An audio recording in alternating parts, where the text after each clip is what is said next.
Pocong. Saya ingin berbicara mengenai gaung kehidupan.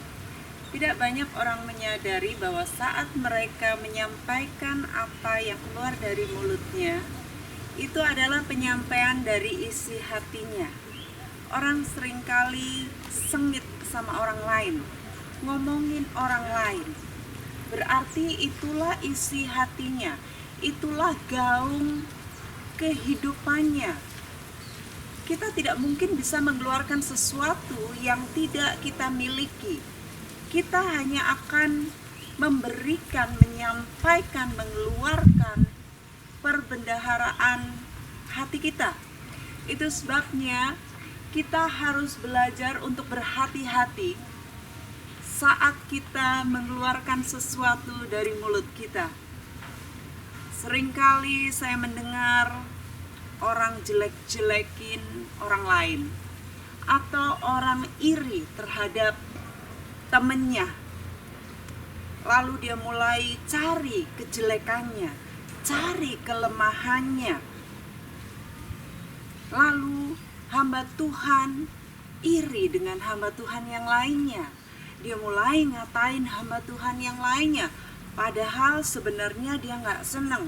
Dia iri, dia merasa dombanya dicuri. Sebenarnya tidak harus merasakan hal-hal itu. Kalau kita melakukan yang the best dalam kehidupan kita sendiri, maka kita gak perlu ribut dengan urusan orang lain. Orang mau berbuat apapun, kita gak repot karena kita punya visi, kita punya kehidupan, kita punya gelanggang yang mana kita berlari di area dan di arena kita sendiri.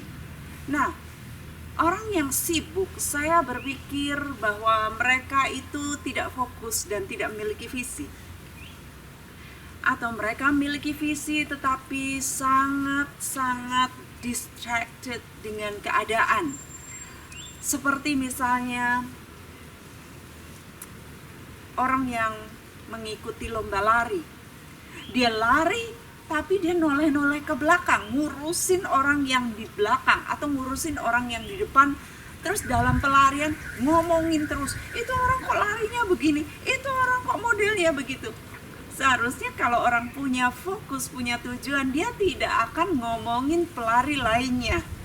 Dia akan fokus. Jadi saya melihat bahwa orang-orang yang banyak ngatain orang lain, sibuk dengan urusan orang lain, adalah orang-orang yang gak fokus terhadap panggilan Tuhan dalam hidupnya. Saya pernah dikatain di FB, ini teman saya waktu di Korea. Dia sudah hamba Tuhan, dia sedang ngambil gelar doktor.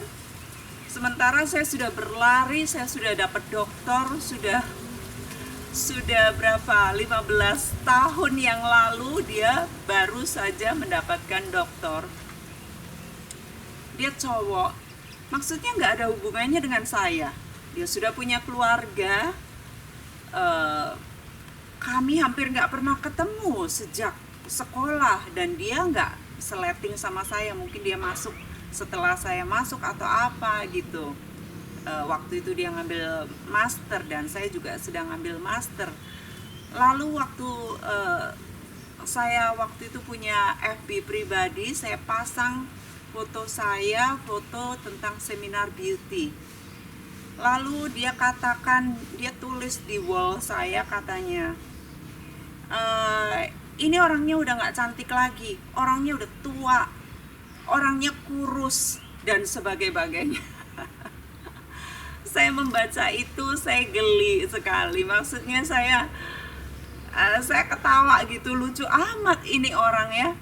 Cowok kok bisa ngurusin urusan cewek yang katanya nggak cantik, ya udah tua lah, yang kurus lah, ini cuman permainan cahaya lah gitu. Lalu beberapa dari murid mereka membela saya, dan kemudian ada teman kami, rekan kami yang hamba Tuhan juga, rekan kami tuh bilang gini, kami baru aja ketemu Mac kok beberapa waktu lalu, dan dia masih tetap cantik gitu. Dan sebagainya gitu. Lalu dia mulai jawabin mereka yang bela saya. Ada yang bela saya ngomong apa gitu. Lalu dia bilang, ngapain lu sirik katanya dan sebagainya.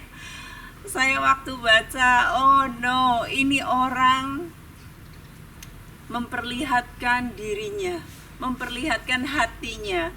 Dia orang yang iri hati, dia orang yang krisis identitas, dia yang mau diakui bahwa dia baik. Itu adalah gaung kehidupan, itu adalah refleksi dari hatinya.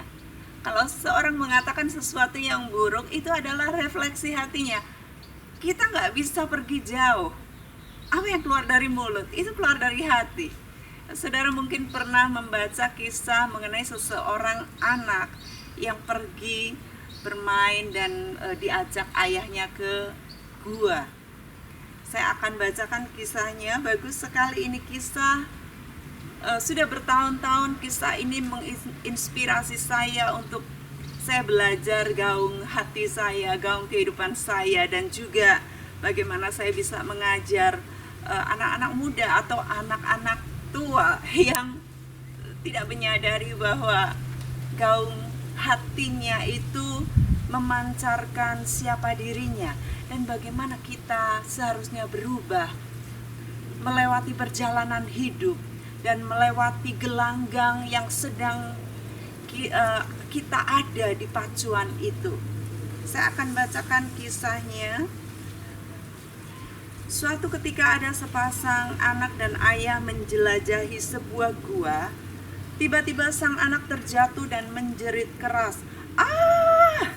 Anak tersebut terkejut dan sesaat mendengar suara yang berulang suatu tempat di gua itu yang persis dengan suara dirinya yang mengatakan Penasaran, anak itu berteriak, "Siapa kamu?"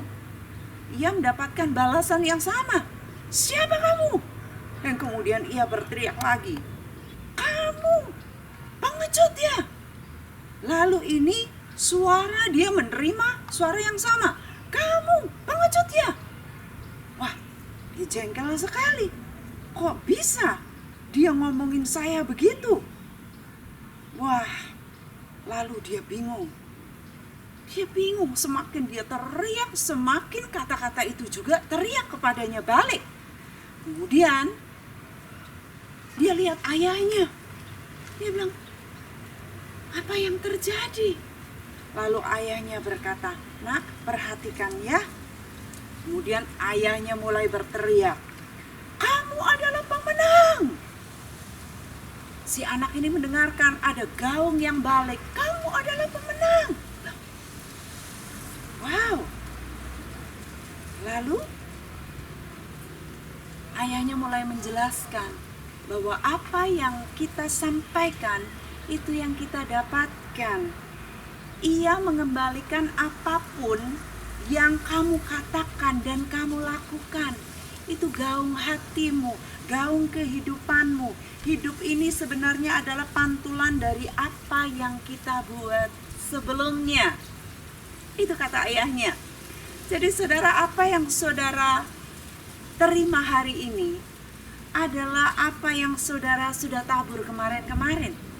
Itu sebabnya jikalau saudara ingin menerima kebaikan, taburlah kebaikan, gaungkan kebaikan.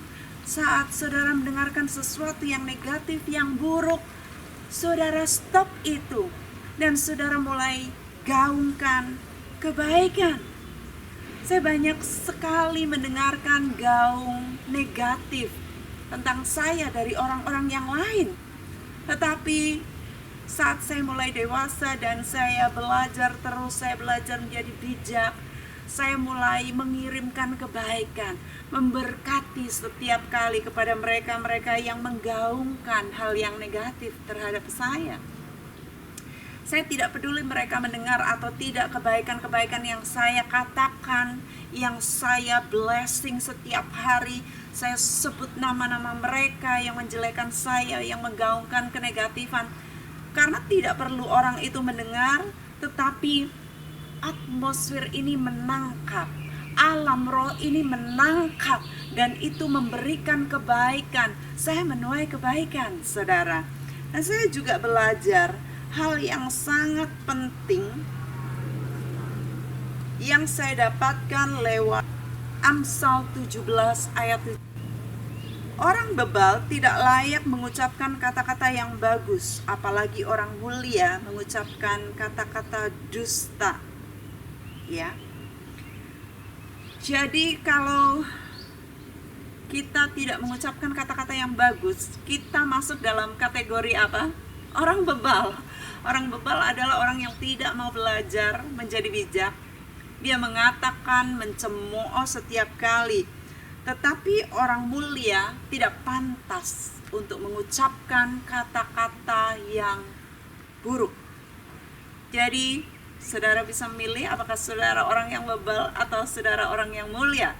Mulai hari ini, belajarlah menjadi orang yang mulia, mengucapkan kata-kata yang mulia. Bayangkan, kata-kata yang mulia hanya bisa dikeluarkan oleh orang-orang yang tinggi derajatnya, royalty, orang-orang yang ada dalam kerajaan. Mereka mengatakan hal-hal yang mulia, tapi orang rendah mereka memilih kata-kata yang rendahan.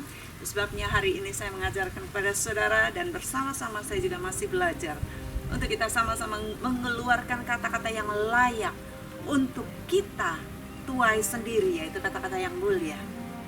Tuhan Yesus berkati.